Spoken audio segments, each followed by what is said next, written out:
ధర్మాచరణము వలన మాత్రమే సాధ్యమవుతాయి. అటువంటి ధర్మాచరణము చెయ్యడానికి మొట్టమొదట అసలు సమన్వయం ఎక్కడ కలుగుతుంది అంటే భగవన్నామాన్ని పలకడంలో ఉంటుంది. అందుకే పంచాంగ శ్రవణము చేసి ఒకవేళ గ్రహగతులు అంత బాగా లేవు, ఆనుకూల్యత ఎక్కువగా లేదు అంటే దాని గురించి బెంగ పెట్టుకోవలసినటువంటి అవసరం లేదు.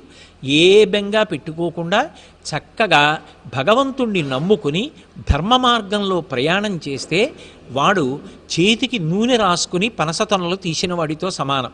పనసతొనలు ఎంత జిగురుగా ఉన్నా, పనస పాలు ఎంత చేతికి అంటుకునే లక్షణమున్నవైనా, చేతికి నూనె రాసుకుని తొనలు తీసిన వాడికి చేతికి ఆ జిగురు అంటుకోదు.